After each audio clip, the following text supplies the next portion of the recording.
Hey guys, welcome back to a new video. Today we are playing Neighbors again. Um, Today for this video, I'm going to be spreading the gospel. One, two, I'm going to be inviting people to my study group, which is going to be a Discord server. This Discord server is going to be in the description, and I do highly recommend that you join, regardless of whatever religion you are, regardless if you're not religious at all. Like, really want you guys to join. So far, this group is on Discord. It is a small study group of many different backgrounds.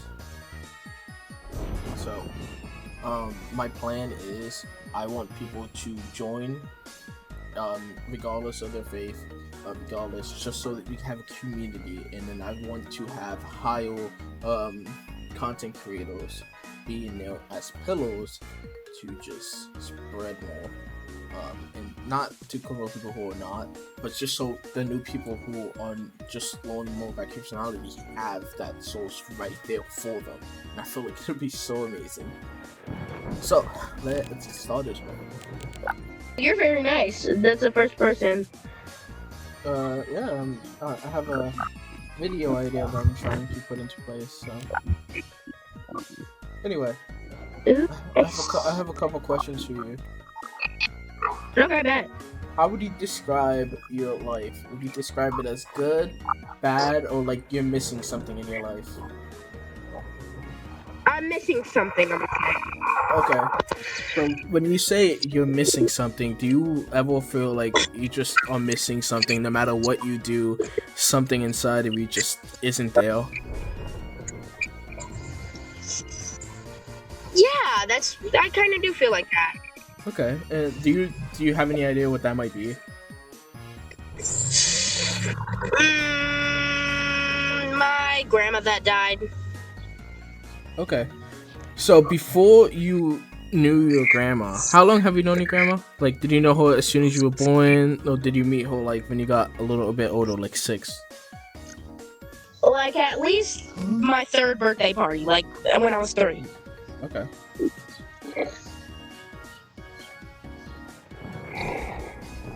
So you would say your grandma is a part of you? Yeah. Okay. And how did your grandma pass, if you don't mind me asking? I think it was just of old age. Oh, okay. So it wasn't like anything tragic. Still hurts, but it wasn't terrible. Okay. Do you believe that she's just gone forever? There's no afterlife, or do you believe in like an afterlife? I don't believe in afterlife. I feel like she's gone. Okay. For sure.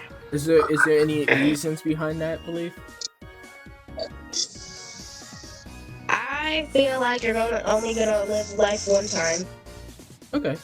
But is there any reason, like, has there anything in your life that showed you that, or is that just how you've been raised? Grew around? That's how I... Okay, fair enough. So, you don't believe there might be reincarnation or an afterlife, nothing like that? No. Okay. So she's just gone? Yes. So when you die, you would also just be gone? Okay. Yeah. Okay. And how do you believe humanity as a species came to be?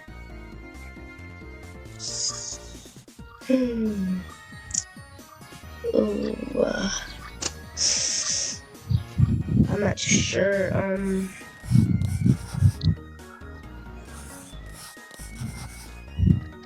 You're not sure? Okay.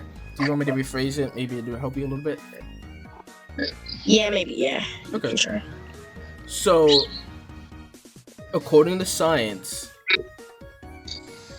we came to species. Well, according to theories, we came as a primordial soup by a complete accident. The Big Bang happens, and a whole bunch of DNA is just splashed around, and somehow out of all these years, we somehow evolved from these little fish crustacean creatures to ape-like creatures to humans. That is the theory.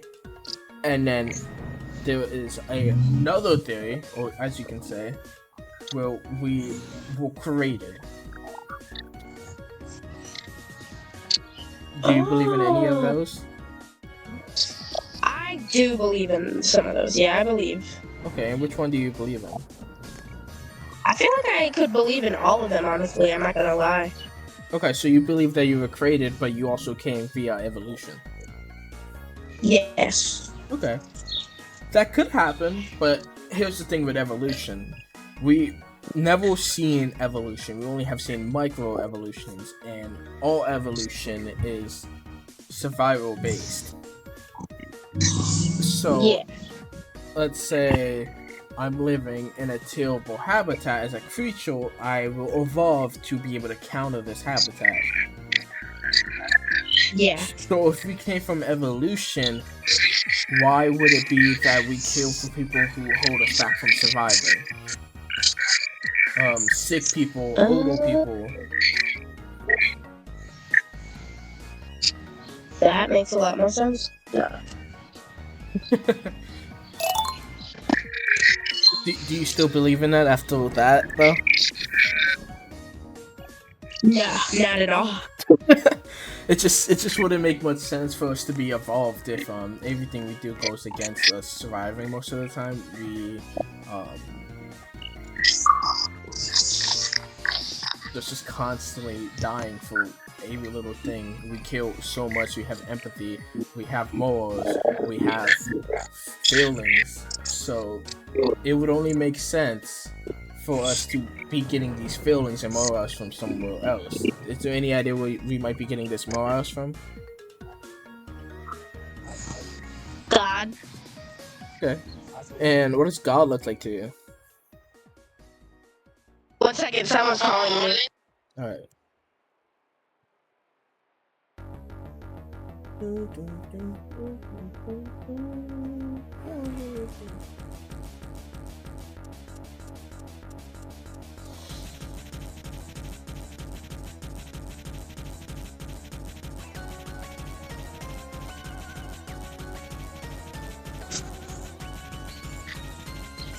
Hello? Well, Okay, sorry, someone was calling me. okay. So what was the question I was asking? Do you remember? Who you got, like, Morale. your feelings from, I think? Yeah. You said God, Yeah. so I said, what does God look like to you? What does God look like to me? Ooh. Like how, like, he acts or how he looks? Yeah, how he acts, like what are his qualities, as there's so many different religions that have gods. We have Greeks who have many gods, we have Christianity who has one god, and then we have Islam who also has one god, and Jews who also have one god. But most of these gods have different qualities. How do you describe your god? How do I describe my God? Very fearless and helpful. Fearless and helpful? Yeah. Okay. And why would you say that? I feel like since he put himself on the cross to save our citizens in life, that was very fearless for him to do that. Just like a couple days, like I think yesterday was Good Friday. Yeah, it was Good Friday yesterday. So you're describing the Christian God. Yes. Okay.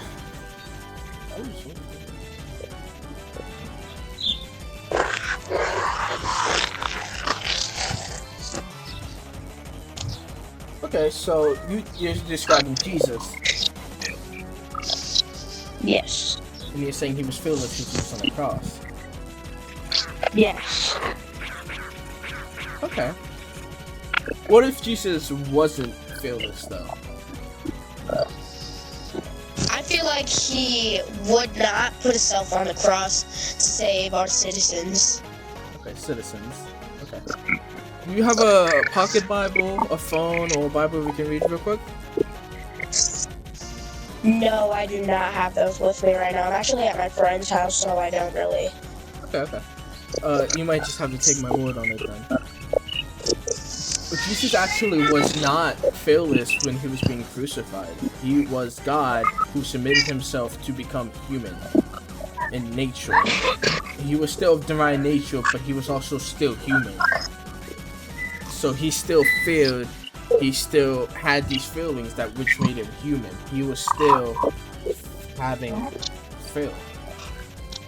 In Matthew 26:38, right before he gets arrested, he says, "My soul is overwhelmed with sorrow to the point of death. Stay here and keep watch with me." And in Luke 22:44, he says, "And being in anguish, he prayed more earnestly, and his sweat was like drops of blood falling to his ground." You know, Bluey doesn't like when. Oh, what just happened? Anyways, you know, other people are writing. I'm sorry. Minecraft. Okay.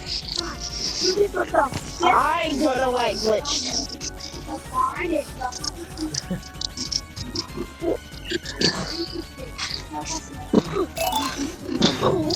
Sickle in my throat.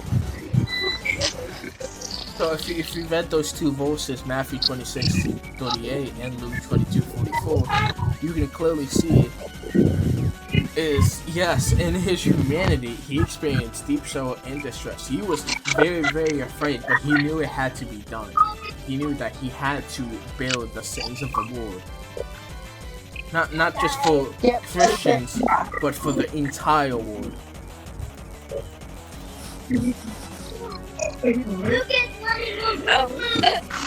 Shoot. Okay, but are we almost done with this? Because I got a crazy. Please, slow me off. What? I got a crazy person here.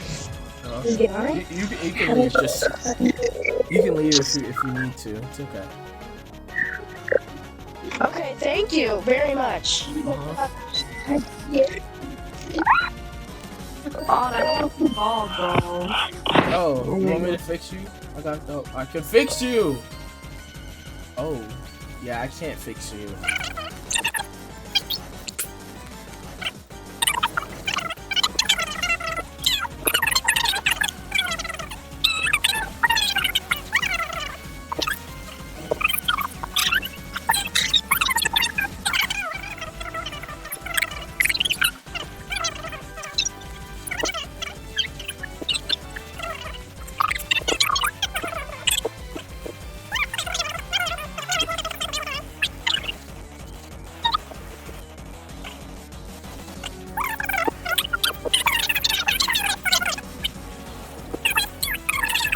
And how do you define a religion? In a way, you have like your own little prophet, you have your own rules, your own beliefs, your own sightings, your own like wants and needs inside religion. Okay, you said prophet? Yeah, in a way. Okay. Or a deity. Do you know what a prophet is? No. It's a word I mostly use just if I don't know how to describe something. I use it in the definition of like a leader in way. Okay. Or yeah. I think you're thinking more like a priest or a father in the church. A prophet is somebody who prophesizes the future. Oh, I see. So if you like ever watch like any movies, you're like, oh, he's the hero prophesies. That's because a prophet prophesies that. Yeah. So. Yeah. Yes. I might not too much about that. Okay. Maybe you'll learn something in this interview. Maybe. I'm not a good teacher though, so don't expect too much. Why is Knife looking at you like that? I don't know. She's scary. It is a little scary. She'll just stare into my eyes and not say anything for a solid 2 minutes, and then if I ask her what, she'll just run away from me. You mean like your one singular eye? Yes. The other one might be covered by my hair, I apologize. Let's get another funny pass. What the heck? Okay. Yeah. Okay. Good. That jump scare by notification. It's crazy. Yeah, okay, let's continue on. So, agnostic. So, what do you believe as an agnostic? Well, maybe agnostic is not the word, but I'd say like I don't want to straight up say atheist, but you know, I believe that after death I'll eventually find out like if there is someone, if there is, you know, anything. I find it comforting to believe that there is something waiting for you like after death and such. But right now I mostly believe that it's just you and yourself and many others, and you could just enjoy that in a way. What is this interview supposed to be for exactly? I'm sorry. Just interviewing people, trying to get to know people, see how the robot community is. It's just for my studies. Don't worry. Okay. So agnostic by definition is somebody who believes there's a God, but they don't know anything about this God. They don't know if he is the creator. They don't know if he is like God, if he's good, if he's bad. They just believe like he exists, but we don't know anything about him. Would that fit? Okay. Sorry, someone came to me. You can go ahead. Could you repeat what you said just now? I said an agnostic would be somebody who has a neutral view of God. They believe in God, but they believe that they don't know anything about God, whether he's good, whether he's bad, whether he created anything. Would this fit your definition of what you are? Yes, I'd say so. Okay.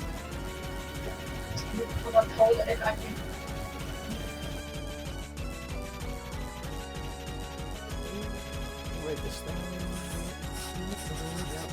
I don't just write this down. All of it. Okay. So, why do you believe there is a God? Because of... Oh, why do I believe there is or isn't? Sorry. Is. Oh.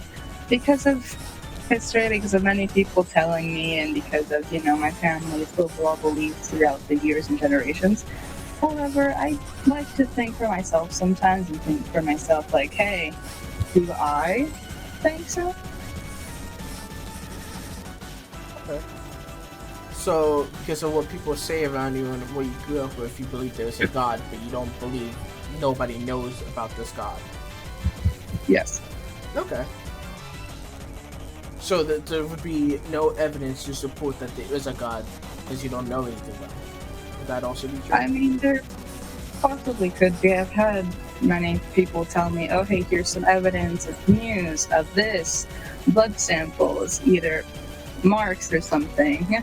So they've used that most of the time against me when I try to just have a conversation about it of, hey, this is what I think about that. Okay, interesting. So, people try to debate you and try to convert you to a specific religion by saying that there is evidence but not actually showing you any of the evidence? Yeah, that's what happens most times. Yeah. And Okay. whenever I try to come on, it's frustrating because they talk over me or they tell me, hey, you're too young for that. Oh, hey, you're too old for that, and such and such. And I am fairly young, so I don't know everything about that, and hence they don't listen to me that much. Okay. Well, now that you do have the room, this is all about you. Okay. Do you have any questions that maybe I can answer for you? No, not really. I'm just going along with your questions. So. Okay. Well, if you ever have any questions, just feel free to interrupt me and I'll try to answer your questions, right?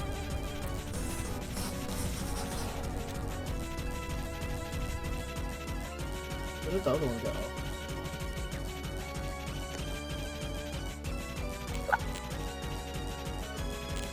Okay. Let's just people like, oh. Do you want me to just hang on to the roof like this? Yes, that would be very nice. She needs to be restrained most of the time. Can't supposed to say. Yeah. Okay. Do you have any specific thing that you are like when they're trying to convert you? Any specific piece of evidence that is really questionable? You did say something about a blood sample. Yeah, like I believe I recall that my parents were saying something about like they supposedly found the blood of Jesus somewhere, and I was just really skeptical about it. about like, oh, he had only one chromosome, he had only two, he had only three, or something such as that. I didn't hear the full conversation, but I did hear part of it to know that they talked about it, you know? Okay.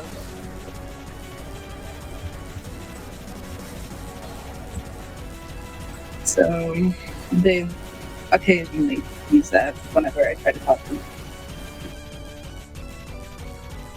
Have you ever looked into it, that actual discovery? The specific thing I just said? Yeah. No, not really, because I was just focusing on other things after that. I could look into it. I have the time, but I just haven't, you know? Okay. Did you know that was actually a hoax? Oh, was it? Yes. Oh, Yeah. okay. The So you blood looked which was into it. found, as a Christian, I can tell you that was definitely a hoax. The blood, we know Jesus was crucified, but we don't know where his cross is or anything like that. So for us to say that, Yeah. oh, we found his blood, is completely illogical and no way to actually prove it, whether it was his blood or not. Yeah, that's something I honestly believed about it. I thought it was just really skeptical, but I didn't want to it's- mention it. I didn't want to cause any arguments. It was really fake. It was by somebody named Ryan Rat, which was proven to be a hoax. Oh. So, is there any other questions? Is there anything other, like any other evidence that they try to prove to you? There was this strange thing. I don't know if it's unrelated and such, but you know, sometimes they'll tell me, oh, hey, children have seen angels, butterfly people, something such as that, such.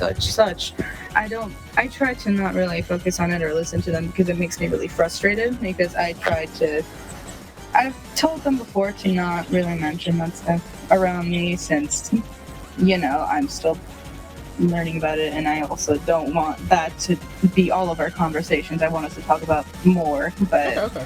it's that occasionally. So, just so I can be careful with my questions. Does talking about like religion at all like offend you? Because I do know some people, they hate when no. people pray over them. They get super offended if somebody says, "I'll pray for you." Oh, it can depend on such. If they have like noticeably good intentions while saying that, like for example, if I say something negative is happening to me, and then they say, "Okay, I'll pray for you," then I find that comforting. However, when I tell them about my beliefs and then they say, "I'll pray for you," then I take it as a little condescending. Like sometimes, if it's in like the context of them praying for me to believe the same thing as them, even though I just said I believe in something else. Okay. Do you know why people do that? Most times I believe it as like they do worry for me and they do it out of a place where they're scared that I'll go to hell if I believe something different or that something bad will happen to me. But that still doesn't change that I feel that way about it. Okay. Yeah. It really depends. I can admit some Christians or more lukewarm Christians will say they pray for you, and it's not that they actually pray for you, but they say it to be more condescending. Yeah, that's what I meant. Yeah, but some people do say it because they want you to come to that faith, and it's not because they only want you to come to that faith, but also because in Christianity you are actually commanded to pray for everyone, including your enemies. Not that I'm saying you are an enemy for being not of the faith, but because you were told to pray for everyone. Yeah. So it's like, if I don't pray for this person to come to faith, and I have this divine belief, and I believe it with all of my being that if you don't have faith in Jesus Christ, it's not meant to be condescending. It's meant because I want you to come to this faith, because I can't imagine having to go to this terrible place. Yes, that's also what I meant, but I just shortened it. Some people do it in like a place of care or love, but they say it in an inherently seemingly wrong way, or they say it in such a way that I take it offensively or such, you know? Yeah, I think Because- that. Yeah, because like I couldn't.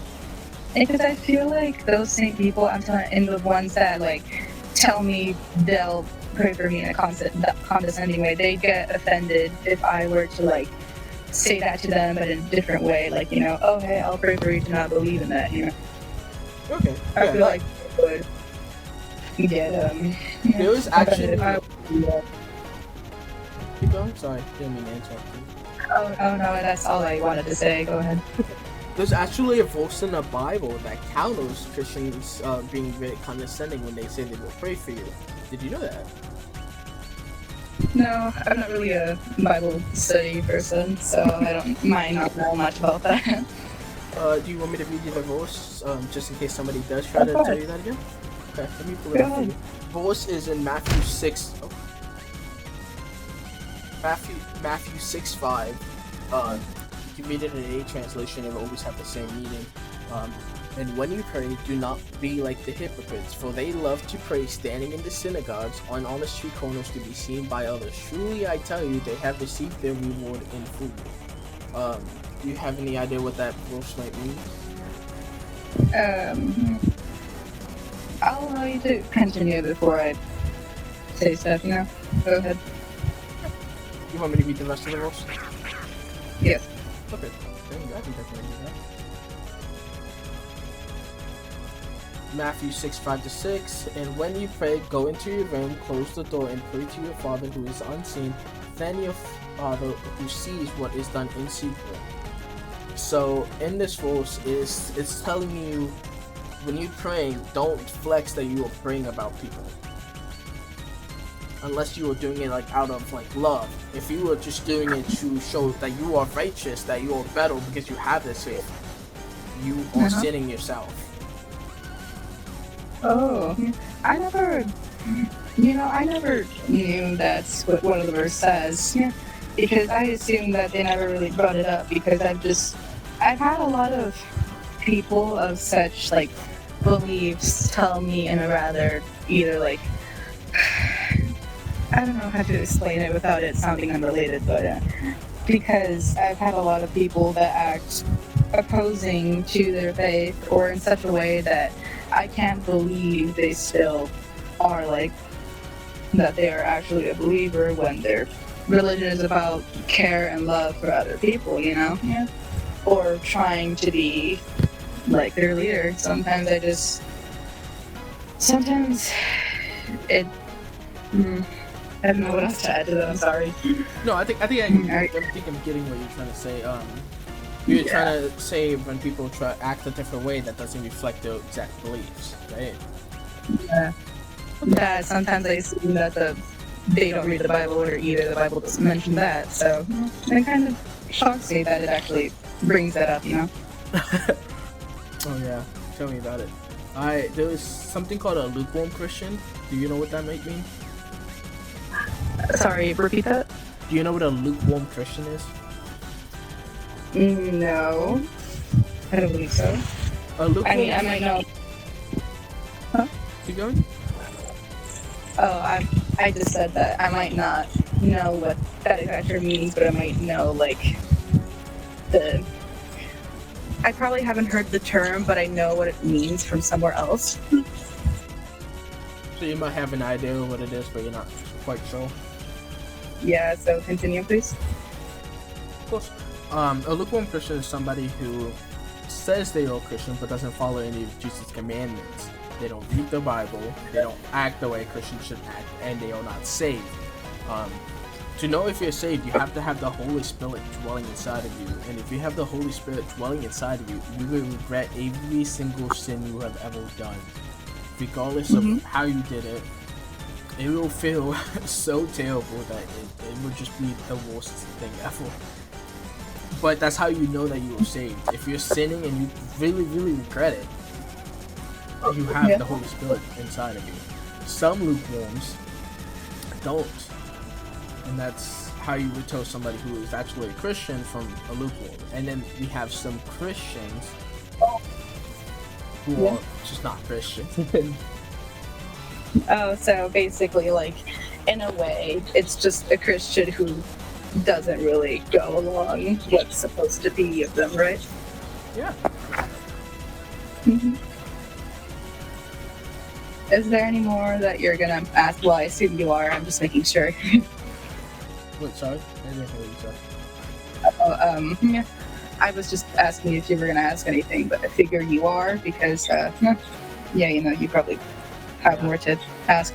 Yeah. Alright, Knives is leaving. Bye, Knives. Is she coming back or is she just leaving? I told her that she's able to leave because I assume that this interview between us is gonna be fairly long, so she can just do whatever she wants because she gets bored really fast. I'm sorry, it's not about you. It's just Oh no, I get it. Knives, you can always Yeah. ask questions if you want. Like, you're more than welcome to join the interview. She probably won't. She prefers to stay silent and be pretty awkward. Yeah. Yeah. Okay. I'll probably just go along with her later on today or tomorrow. Oh, I'm still here. Sure. She's like still beside me though, so yeah. So now that you know a little bit more about Christianity in the Bible, is there like any other questions that you may have? No, not really. I'll probably have questions along the way, but not like right now. Okay. But would you be interested in actually learning about the Bible, regardless of whether you become a Christian or whether you just stay agnostic? I find it like interesting. I might do it out of like because I do own like a copy from my parents, so I might go up and read it just to know what it says, to be interested, and to just know overall. But not soon. Later though.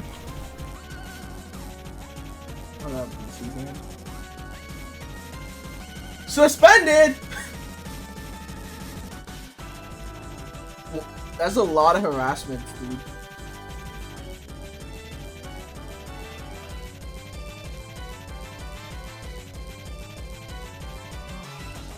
Oh, what did I do?